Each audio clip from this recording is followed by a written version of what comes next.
What is up, everybody? Mark here. We're in the Tesla Model 3 Standard Range Plus today with about 75,000 miles on it. And there's the release notes. This is 2021 44-25-2. Now, you might have seen last night a lot of people posting about the light show. Well, we did that one. I did that one as well. You can see it in the previous video there. But we're going to talk about today this release, what I like about it, and if autopilot has improved at all. So looking at the release notes, we have the light show, got a customizable app launcher, simplified controls, blind spot camera, edit waypoints. You have TikTok now, Sonic the Hedgehog, and Battle of Polytopia multiplayer support. Sudoku, arcade improvements and that, cold weather improvements, automatic seat heaters, managed dash cam clips, which, spoiler alert, they're in an awkward spot, dark mode, and hide map details. So we're going to explore some of this right here. First thing I want to do is I want to check out the dark mode right here. Let's do that. Controls and display. And appearance is going to be dark. That's it. And light and auto. I don't think that's any different than it was before. It's just night and day. Now they call it light and dark. All right, one thing that we have here is the hide map details. When you're in navigation mode, you can tap that and hide some of your details so you can see a cleaner map. We'll get into that in just a minute. We got dark mode there, we did. Manage dash clips. Now, let me tell you about this. This is extremely difficult to find. There's no longer any type of icon up here in order to download or to activate the dash cam. I'll show you how you have to do it. We'll go into safety. And as you can see here, the dash cam is one of these four options right here: off, manual, auto, and on honk. But in here, there's nowhere to launch this viewer. You have delete dash cams, which shows that you want to format or delete them all, which is the same thing as format essentially, except for maybe format is going to format it so that it has the Sentry mode folder. Now, where you're going to have to find those if your display is not set up properly is right in here. Once you come into here, you're going to be able to see the player itself. But again, they've taken away the ability to just tap to save. So even in here, when you launch the viewer, that's not going to work. When you launch the cameras, same thing. It is no longer in here where you can just tap to save your camera. So you're going to have to either honk or it's going to be auto, and that's it. But one location that I did find it is in the car icon here in your control panel and over here on record. Now, when you tap it like that, it will then save it. If you press and hold it, it will stop the recording.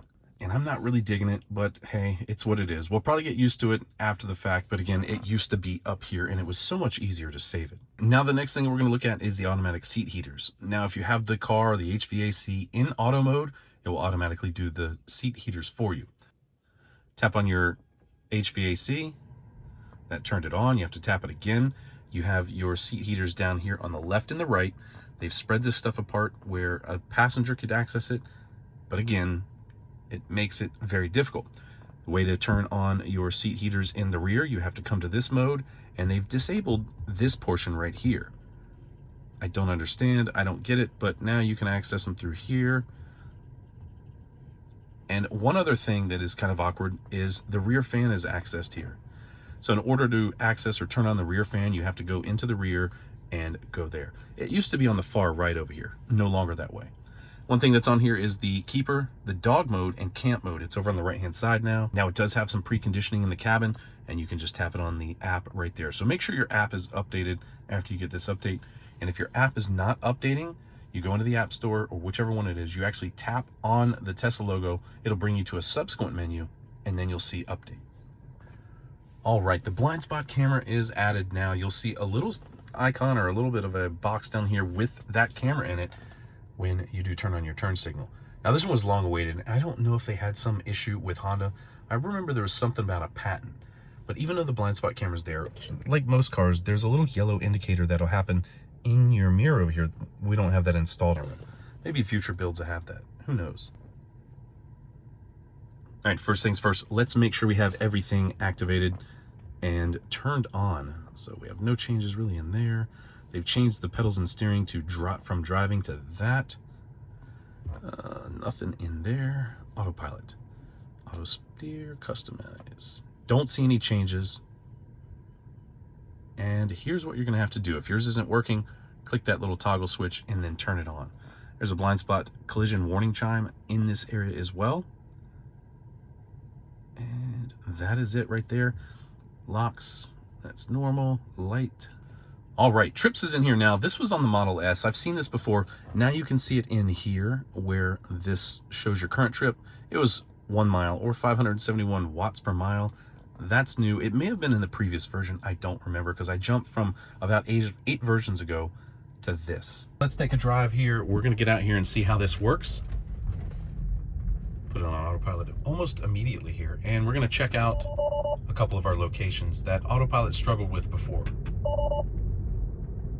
And this isn't one of them. There we go.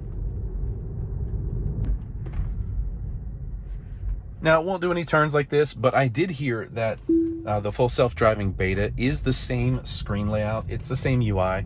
So there must be something in this car, in the software code, that has the full self-driving.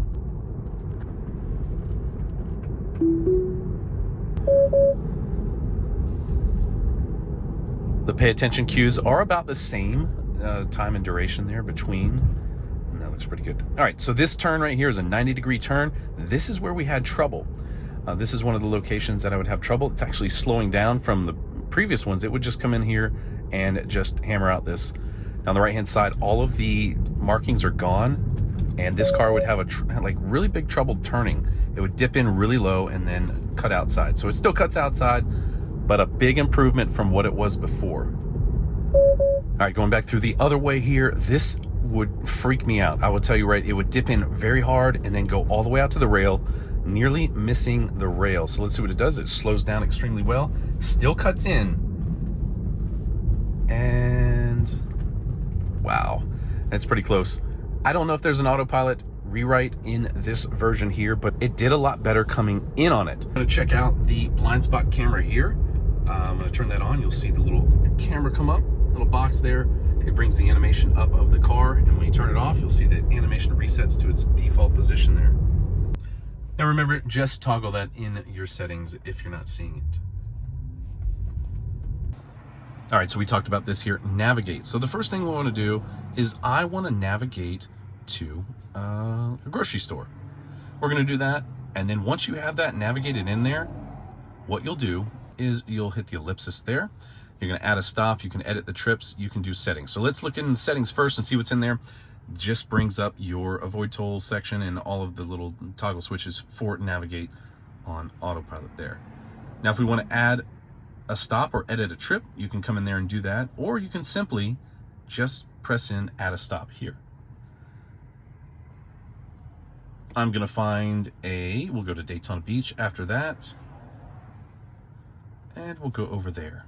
All right, so once it's done like that, you can't press and hold here to move these, but what you have to do is come in and edit trip. From here, you can slide up and down. So if I wanna make the supercharger first, we can do that. If I wanna do the supercharger second, you'll see that it'll go over there. And then once I get to this location, the automatic navigation will switch over and then go to the supercharger. I like it.